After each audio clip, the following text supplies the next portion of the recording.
Hey everybody, Matt Hill here in Oklahoma City. I'm at the Trace Management engineering firm. They have been gracious hosts continually and sponsors to give me a podcast space so I can make sure all my friends are victims to what I do here, which is hopefully support oil and gas and their mission as well.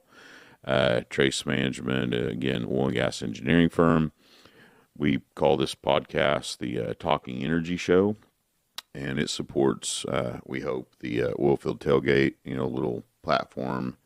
At first it's just a party in Norman every home game for all of us, oilies, but we hope to grow it as a platform for energy education, charity, turn it into, something special and maybe a nonprofit organization. So we'll keep growing that. But I've got my friends here, again, Matt Hill, and introduce yourself. Shawn Barnett. Mica Morehead. Ryan Wiesner. What company are you guys with? We're with SGB Solutions. SGB Solutions. So 30,000 foot view before we get into everything. Each one of you tell me, where'd you grow up? I grew up in Davis, Oklahoma. What was that like? What was Davis like growing up? Small town, football town, hunting, fishing, dirt bike riding, you name it. Cowboying. Were you a good kid? I was not. Yeah. Well, you were a kid then. You were a good kid. Ornery. Yeah. I know the type. Right. What about you, buddy? So I grew up in Moore, Oklahoma, so Tornado Alley. Saw my fair share of those. Went to high school, graduated OU, and goes 2011. So oil and gas was wild and crazy, so got called into that. What was your first gig in oil and gas? So I worked for Multichem. It was production chemicals. They were acquired by Halliburton, which is kind of ironic because when I started applying for jobs, I applied to Halliburton probably half a dozen times, never got to them. Went to work for Multichem 2 weeks later. They're like, Halliburton's buying us. So I got in either way. I'm glad you're here. Thank you for sacrificing yourself into our abyss of love and friendship, fellowship, hard work, blood, sweat, tears, all the things, providing affordable energy and reliable energy for the world. It's an endeavor that is appreciated by us. For sure. And we're working on the rest of the world finding out about it. I grew up in southwest Kansas, Garden City area. Out there, it's either agriculture or oil and gas. My father was a contract pumper. I grew up in the oil field. And I actually started getting paid to work in the oil field in about 2014, about 10 years ago. Jumped into the chemical business and rode that horse all the way here. Well, that's not too many miles. It's just right up the road. We're glad that horse made it. Yeah, me too. I think it was a pony. My Little Pony. It surprised me. You thought you were coming into a safe space. It's all right. Well, Shawn, I've known you a long time. Thank you for doing this. I'm always happy to see you. Misty, she's in here helping us produce today, but I always equate it. It's hard for us to remind them, and the reason we're here in the way we are, it's their creation. They created us. Correct. You agree? I agree. I have a theory. You want to hear it? I do. Put that mic. You gotta. I keep telling you. I know you're gonna. I know. I just keep backing away. Yeah, well, that's good. Allegedly, you were there on audio, but you remember back in 4th, 5th, 6th grade where all you could hope to do every single day was see all of your friends at the same playground doing the exact same thing every single day. Yep. We lived for it, right? Mm-hmm. Absolutely. Our moms couldn't contain us in that house. We were so fast to get on our shoes and go, let's go. I got my friends to hang out with. Yep. That's all we wanted to do. Correct. And to this day, I'm on the same playground with you guys doing the same thing every single day, and I love it. I can't wait. If we're going to hug it out before we leave the playground, and we're going to hug it out as soon as we get there, and it's every single day. I'm just thrilled to be there at that, whatever we're going to do. But also at the same time, because there's just bonds that you cannot break amongst, our fellowships that we've created. And the ladies, for us, did us a solid by about that same age, 4th, 5th, and 6th grade. They got a lot taller and real pretty. You remember that? like just pining after these girls. Like, oh my gosh, they kiss you the first time when you're, in kindergarten, tell you they love you, and you're like, I don't know what to do with that. Like, I've got a worm in my mouth right now. I just ate it in front of my friends, whatever that was. But about that same age, 4th, 5th, and 6th grade, they get a foot taller than us, and they look down on us, and they're starting to get beautiful, and they start dating these older guys. And those older guys beat the crap out of us all the time. We just take it because we haven't formed like little packs yet. Right. But they did us a solid because we were like, you know what? You all may not like us, but dang it, we're good amongst each other. And we will form packs and we'll defend each other. Big guys come after us. It's on. You might kick all of our butts, but we're all going to be black and blue together. So now I can take a butt kicking, but I know my friends are going to be right there with me. They'll run into that, they'll run into that blaze, into that ass kicking, but we'll all do it happily together. Like, got your back. So our ladies formed us by fire by not liking us very much.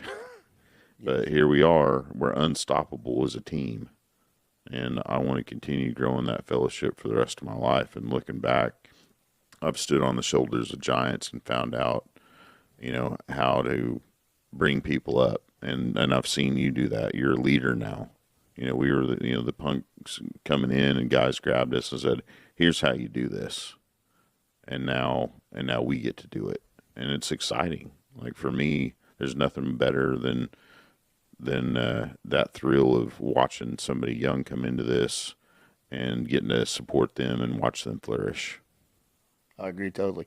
Yeah, I mean, I grew up, dad company man, learned it from the ground up, and I had the older generation take me under their wing, and they grew me into, like you said, the leader, the business development person I am, and showed me the ropes on the way.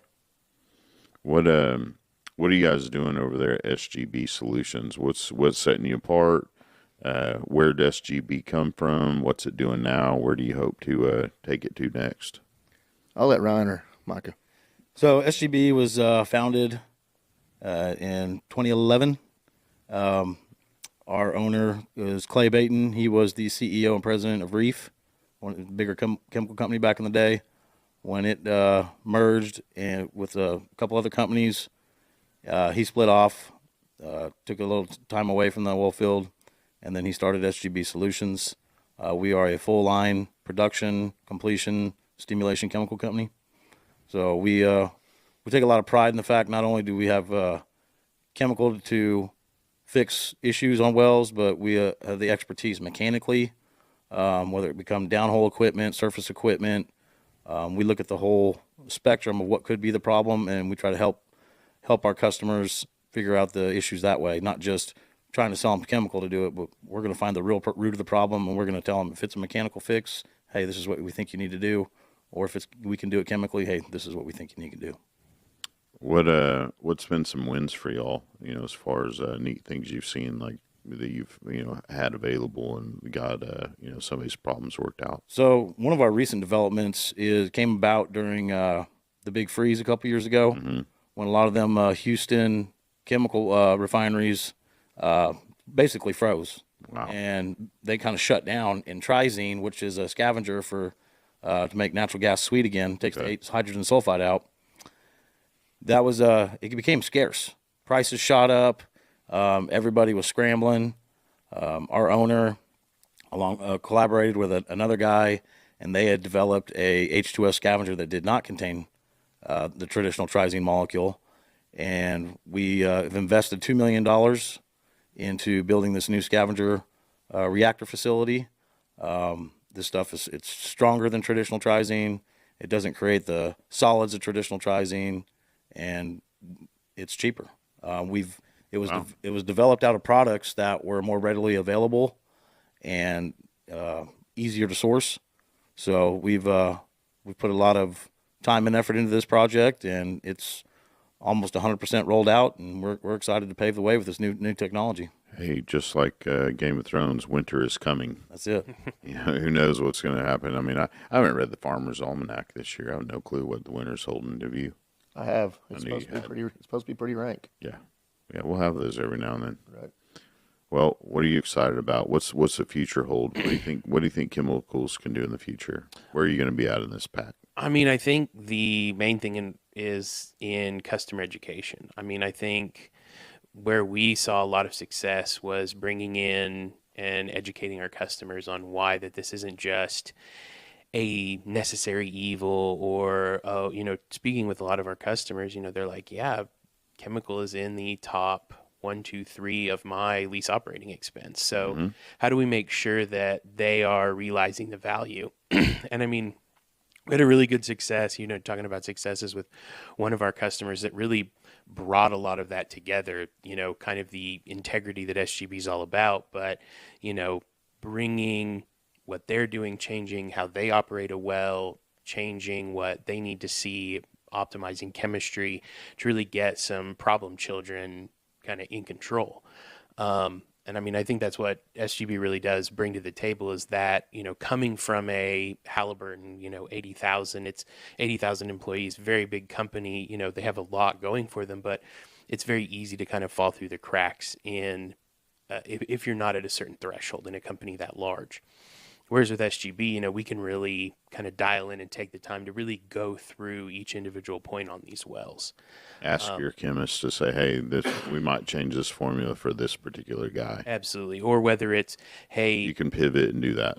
All of our customers get treated on an individual case-by-case basis. Nice. absolutely. So I really do that's, but I mean, it kind of to your question of where do I see chemical? I see it that I see kind of two schools of thought. One is customers want to kind of commoditize it where it's here, your methanols, your triazines, things like that. And then there are other customers that really value the service aspect where they understand that it's like, yes, this is one of my higher LOE costs, but I'm getting a trusted advisor. I'm getting someone who's going to be out there, and that when Getting something an engineer, a yeah, chemist, a field person, like you're getting a lot bang for your buck. absolutely. If I know I can. There are multiple stories of where we came out and we're right there with. It's not just we dumped chemical and left. We're there all right. We're there before the water truck gets there, all the way through the job. Let's make sure everything there with them the whole time. That service afterwards is really what's I think distinguishes us, but also what we strive for just as a company. That's one of our core principles. Well, that's going to translate into also you're there to get the reward of the data and the feedback. Absolutely. 100%. I mean, don't ever forget that value. It's vital. Like, hey, this works, this doesn't. We're going to move this here, that there, change this, and you're better, stronger, faster for it. Exactly. Man, it's amazing how, and this goes back to the next generation of oil and gas. Is we talk about it all the time. Shawn and I have before. We need to attract the best and the brightest. This is another part of the industry where there's lots of jobs out there. We the more technical we get, the more we rely on chemistry majors and chemistry engineering. The more people we need to add to oil and gas, ranks. So, don't ever think that oil and gas is going to go away. We're adding the smartest of the smart and the best of the best at all times. There's lots of very STEM jobs available for our industry. 100%. Absolutely. Energy industry now than ever before, more now than ever before, needs a lot of people to come into it. I'm sure you guys are hiring. How many employees do you guys have?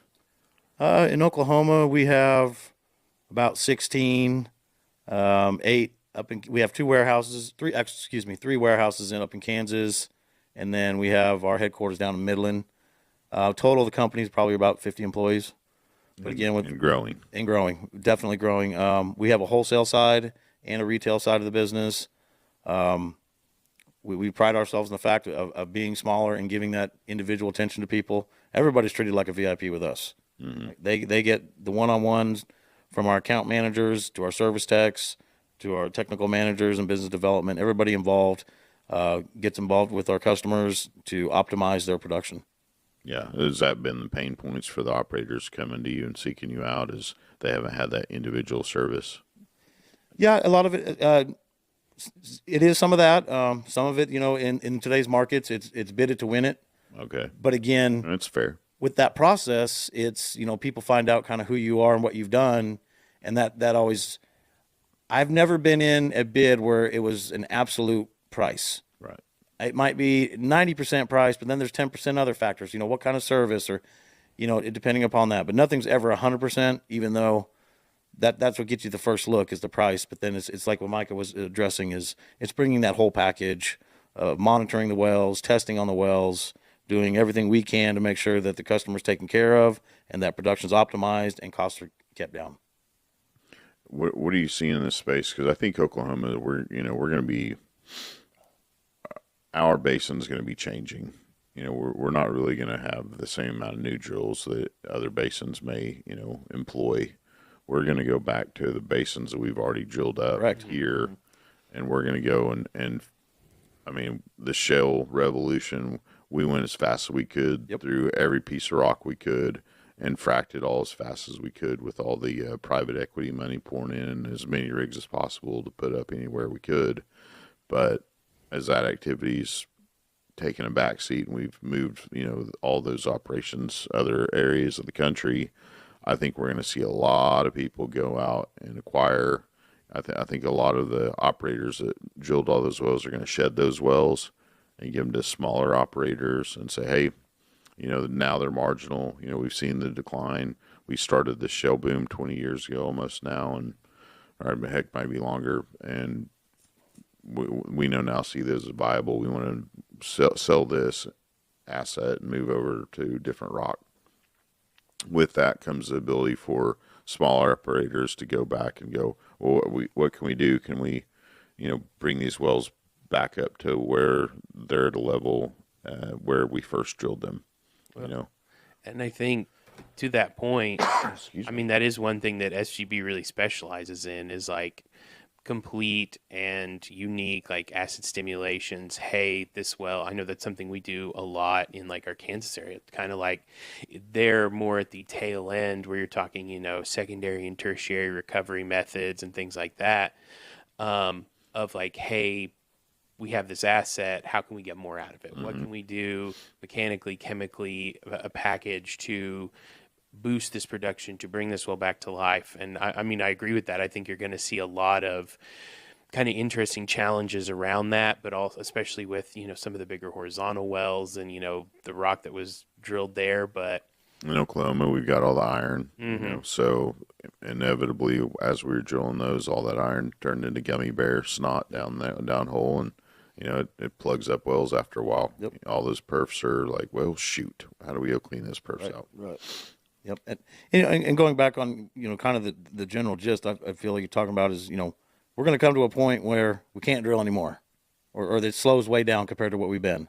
Or terrifyingly, our elected, man. Yeah, I wasn't going to steer down that road. I know, but it's fine. Hey, I mean, I give it pretty tough in a lot of my podcasts.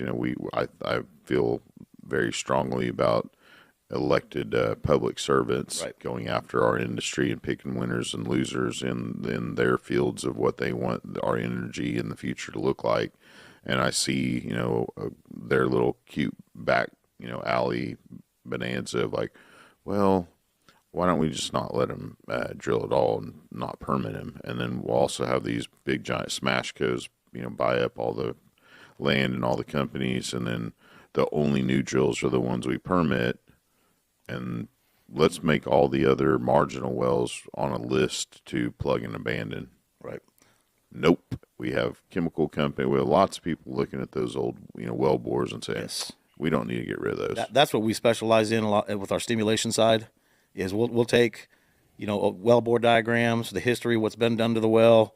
We'll take water and oil samples, and we will come up with a chemical remediation, and basically we will open that well back up, and we will get more oil and gas out of it than what it was doing, as long as they're willing to invest in that process. We've done it countless times on countless wells, great success rates. We've taken wells that were different companies that have done some things that basically collapsed the formation. Mm-hmm. We went back in, got it reopened. Well was doing basically nothing, and we brought it up to 100 MCF a day, which up in Kansas in those formations, that's a screamer. Yeah. Not compared down here, but Hey, all energy is good energy. That's right. And I know for sure I'm very long and bullish on natural gas. It should and will become our energy of choice. Agreed. We'll bring oil out of the ground. That should be turned into products. In the future, I don't see a lot of oil being turned into things, a thing that we burn for fuel. It's really not the molecule we need to focus on. We need to turn oil into products and natural gas into, our energy. Right? No, I mean, I agree totally. I agree with that. I think when you look at kind of so I was with Halliburton, and then I did industrial water treatment for a year and a half with a company called Suez, now Veolia, before I came to SGB. And Veolia, the spreadable spread. yeah, pretty much. All these. I love all these companies. I don't want to get you off track, but No, you're good. there was a speaker that came down from.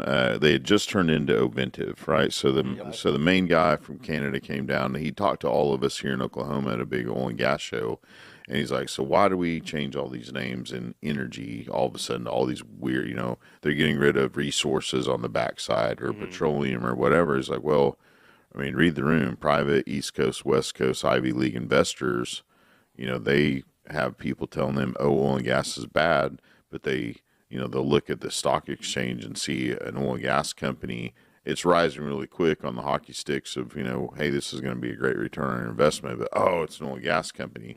Well, if you name it something clever like Right. Oventive or Veolia or whatever, they don't know what that is. They just pick. So Veolia does they weren't in oil and gas Right. at all. They're just like cooling towers, boilers, wastewater treatment.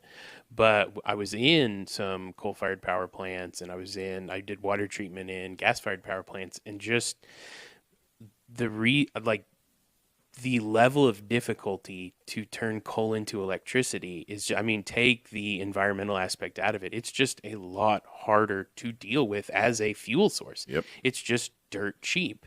And so There's a lot of it. You can go harvest it out of the ground and just keep on trucking and training it. Absolutely. And I do think it's like when we talk about like energy transitions and things like that, the fundamental issue at play is hard power, Energy addition, by the way. We're getting rid of that transition word. We're going to name it energy addition.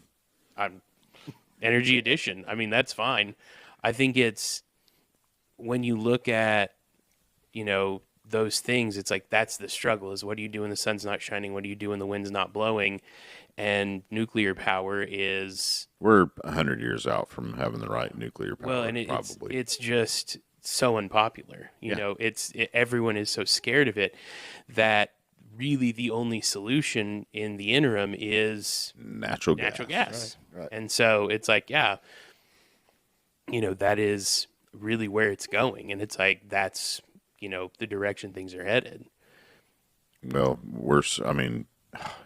it feels like we should all be, it should be Dubai in Oklahoma. We're sitting on so much natural gas. So Marcellus, California. I was out in California for a week and I stayed in Long Beach. It's an oil and gas town. It's amazing. Right. You hear all these terrible things about LA, yada, yada, yada. LA oil fields. Yeah. But Long Beach, beautiful town. They love oil and gas out there and hardworking people.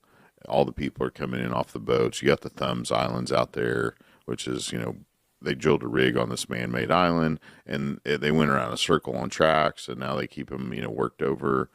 All over America. There's some blue islands out there that boat and us into oblivion if they can. But for the most part, I think most Americans are pretty savvy on wanting to find out where their energy comes from and protecting it. For sure. And I think that is where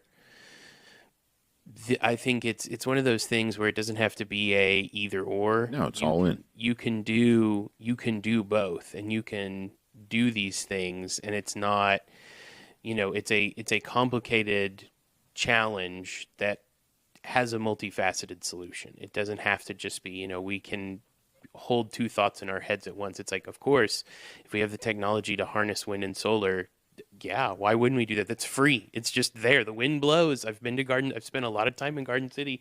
Ryan can attest. The wind blows. Like, sure, yeah, let's gather that. It's blowing outside right now. Exactly. Luckily, these microphones ain't picking it up, but it's howling outside. Absolutely. Yep. So it's like, yes, but it's like having a multifaceted approach, it's like, that's really what's required. I think what we need to inform all of them at all times, though, that create the wind turbines and the solar power is because we have the ability to produce reliable and abundant energy from oil and gas.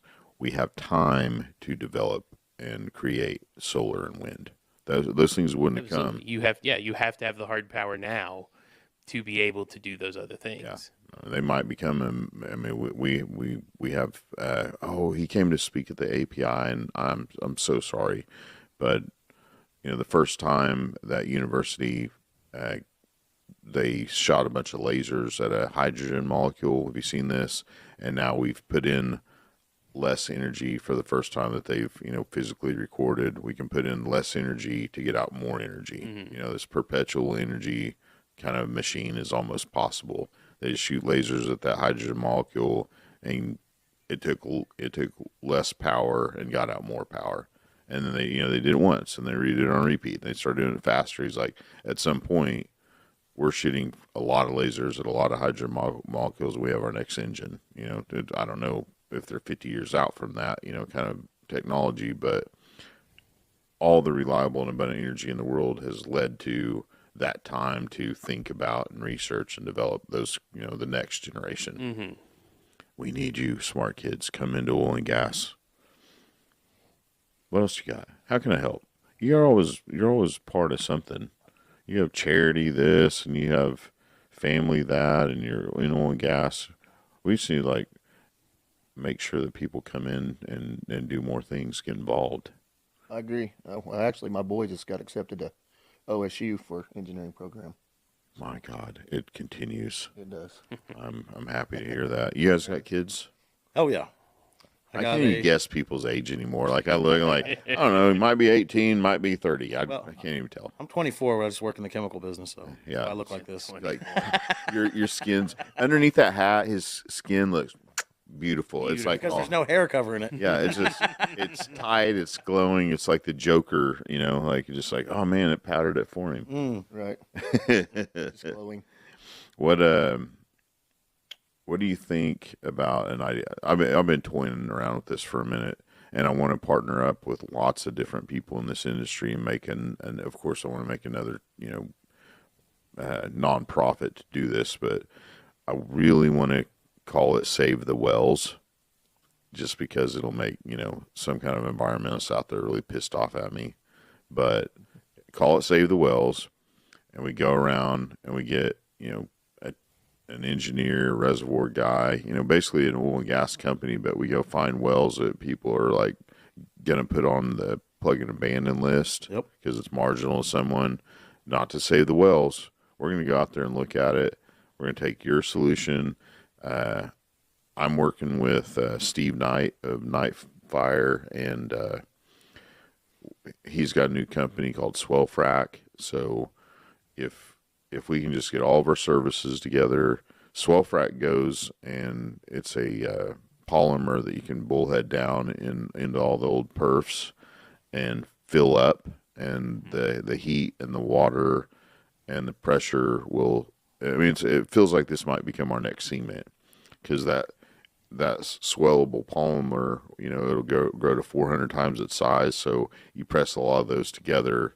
Yeah. That perf is now, filled up. It's locked up. So guess what? You don't need anymore. A liner. Right. No more running liners to go and refrac. Mm-hmm. And boom, we're off, off to the races. So we could go in and clean out old perfs and then fill that back in with, what we do. I mean, there's just the mind bends on all the ways we can go save these wells. Sure. And if we get rid of the cost of a liner, we can also do, we can go fix casing problems with the swell frac, or we can shoot it into places where there was bad cement and backfill, it's a, squeeze job kind of deal. I don't think there's really much we're not going to be able to do with this to replace, cement possibly, other than, cement jobs for the whole thing. I think right now that polymer might be a little bit expensive to go and cement everything, but with shifting seismic activity, you always worry about cement downhole because it's getting cracked and crumbled and turned into Gets this. old and brittle too. But our polymer, has that little bit of flexibility. So, man, the sky's the limit on what we're about to do with this. We're getting a lot of calls right now. But in my mind, this little save the wells deal, we can go out and grab all these wells up. And reason being, I see us in the Mid-Con suffer quite a bit of the ups and downs of oil and gas. We'll save the wells as part of the deal. Like, hey, come out. We find the best service to take these wells and get them to the pristine possible shape. Like here's the best possible case scenario if every service company that wants to pitch into this, what could we do with this well, right? It's as much perfected as we possibly can amongst ourselves. Well, then, instead of everybody writing their invoice and getting paid and bouncing out, we start doing these over and over again. Everybody gets overrides in the well, including hey, that surface guy that used to never get nothing. Hey, for letting us come in and not have any surface problem, you own the lease road. But all these wells across the nation, the infrastructure is already there. You've got the pipeline, you got the power lines out to location, you've got the roads, the pad's already there. I mean, it's just a natural fit to go out and save these wells. But then everybody starts getting overrides in them, and you start stacking overrides for all the service companies and the engineers involved. And then you've got a thing to where, hey man, we've done this at 1,000, 2,000, 3,000 wells, and we've got mailbox money coming in, and all of our employees stay right here baseline, and we've got money for research and development. Sure. And all these wells are still online, and for the good of the country, because we've got energy security now in what we've done. Save the wells didn't make anything. It all went back out in overrides. What do you think? Crazy idea? Not at all. I think it sounds like a very good idea. Your service company would be like, we'll take an override. We have customers, their whole business model is replenishing or reviving old fields. That's all that they don't focus on any of the drilling for new drills. They just want to take these old wells like you're talking about, refurb them, get them back going, and they're very successful at it. Yeah, but they're for profit, and I want all the people that come and does the work. They're for profit, but the save the wells won't be. This just goes back to all the service companies involved and all the engineers and say, boom, here you go. Right. You now have mailbox money for life as long as we all have skin in the game. So we're going to do our very best to make sure it happens the right way, and we're all partners in this.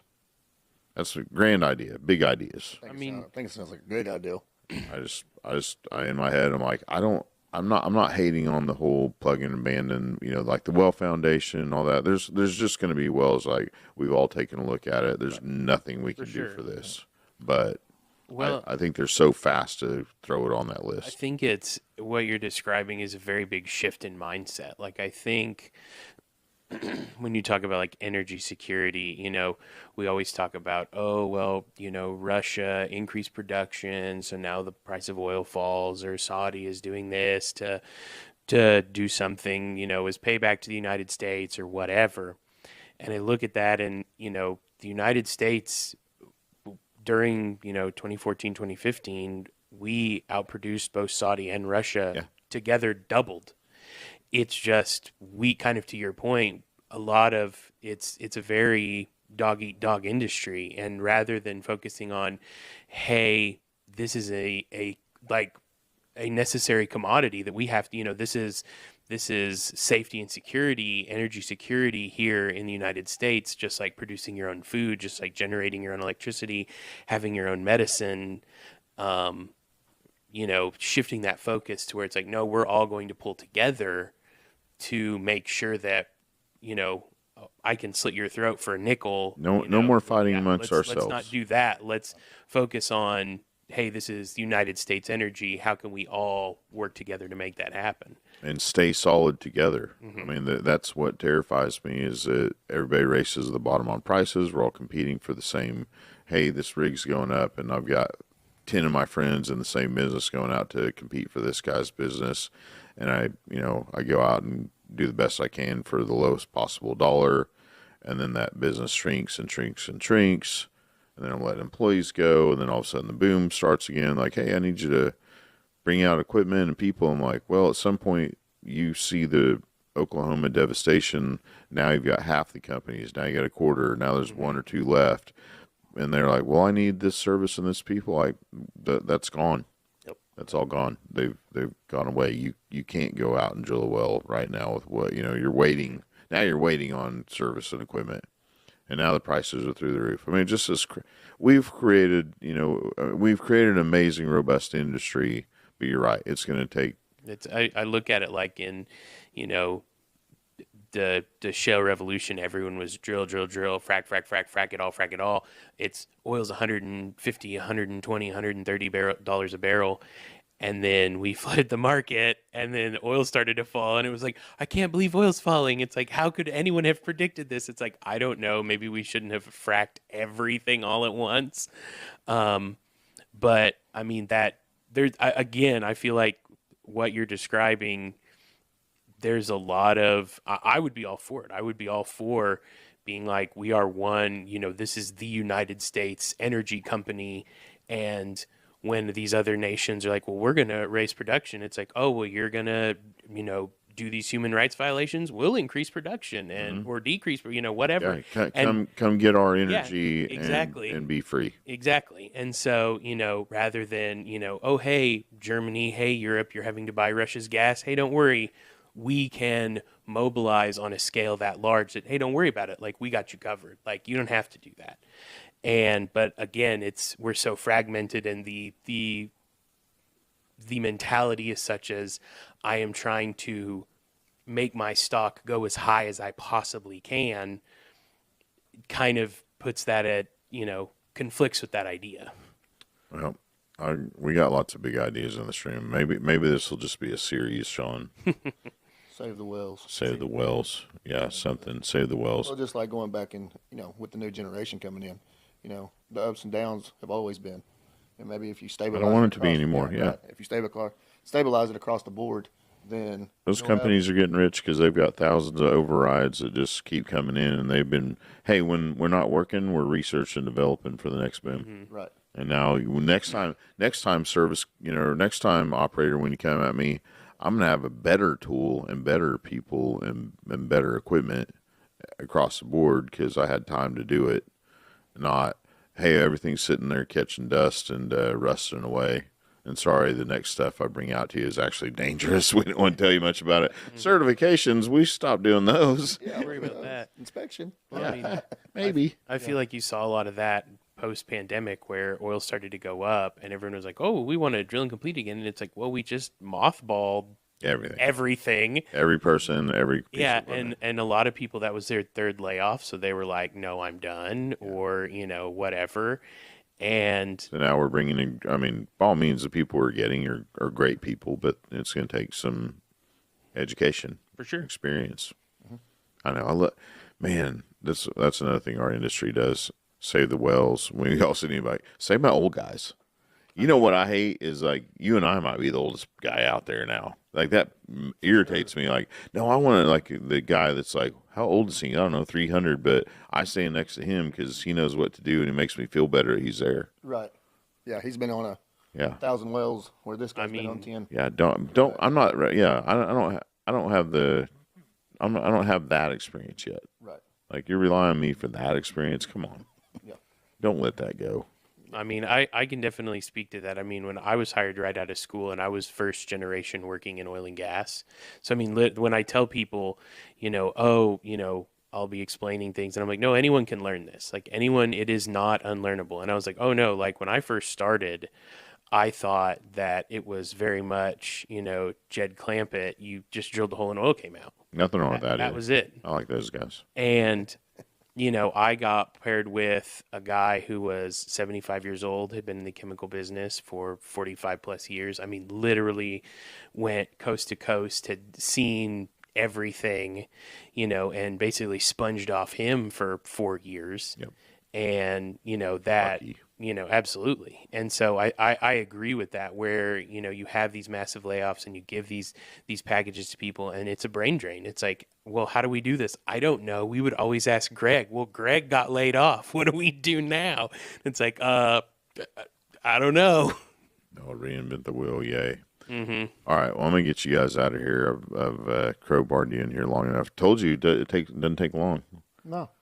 Yeah, all of a sudden we've solved most of the world's problems together. That's what we're here to do. That's what we showed up for. I'm telling you. I mean, we looked across each other, fell in love. I mean, don't look in these baby blues too long. Gotcha. Sean's seen it all. I have. All right. Well, how do people get a hold of you? Obviously, LinkedIn. That's where probably most of our, two people from Pakistan, his goats. I got at least those 3 viewers. Sean's mom. Hey, She's a big supporter. That's Huge good, supporter, good, yeah. good watch, good view count. We've got a website, of course. What's that? www.sbglp.com. SGBLP. Yeah, lp.com. Yeah. SGBLP.com. It's a lot of letters. Right. Yeah. And if you say it fast, it just. That'll work. I'll throw it up there in the little hype thing I'm going to give you. Everybody here is on LinkedIn, so I can tag you. Yep. Facebook, Yes, sir. Twitter, Insta. No, I don't do the TikTok. Twitter. Oh. You should. It's The fun. X. Misty likes it because I collect. She loves that game. It's my Mario Kart. I go out there and collect hate mail. It's like my gold coins, like ding ding ding ding ding ding. Like what's that sound? Like I'm collecting little gold coins like Mario. What'd you do? I just typed in that hashtag. Not save the whales, but usually like some lib term that really gets me in trouble real fast. Right. Oh well. I'll try. Well, God bless you for what you do. Thank you for coming in here. I appreciate you for having very us. much. Thank you. And hopefully we'll have you back. You guys are always welcome to pop in, be my co-host, bring me another guest. All right. Okay. Always helpful. Awesome. 90% of the people ask, say, "Oh God, no, I'm not doing that." I don't know if they've seen it or they still want to do a podcast. Not another podcast. Yeah. All right. Thank you all. Appreciate you tuning into Oilfield Tailgate Foundation, whatever we decide on next time. Peace out.